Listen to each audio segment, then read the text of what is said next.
Open evening wasn't too bad. Even Tim's parents were quite pleased. So I decided to give my children a treat. We went on an outing. I took my class to the farm today. It was a special treat. They're only 5 years old, my class, and most of them so sweet. But Tim, there's always one each year, tried my patience out. Oh, bring back corporal punishment. It really needs a clout. I suppose the coach trip wasn't bad. He only stood up twice and scowled a little when I said that pinching wasn't nice. But when we got there, first of all, and lined up in our twos, only one, and guess which one, kicked the cow's muck with his shoes.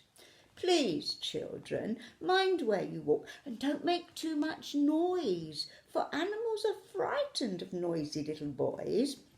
We started walking down the path to see the pigs in rows. And guess who stuck his fingers up Mother Pig's fat nose? I told him, do not lick your hands, and grasped him by the arm. I thought if I had hold of him, it couldn't come to harm. Then we visited the hens, all pecking in the dirt. But Tim, chasing them exuberantly, tripped and tore his shirt. I yanked him up and dusted him and said, try to be more calm. Then off we went to see the goats, who looked up with alarm. So would you be if you saw Tim coming. He shouted, goats, and scrambled up to peer into their pen. But when they started butting him, he scrambled down again. Next, a little call we made to toilets by the gate. I told him, when he'd finished, to stand by the door and wait.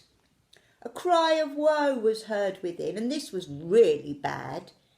He'd wee-weed on another child, a tiny little lad. I was getting very cross, him being such a pest.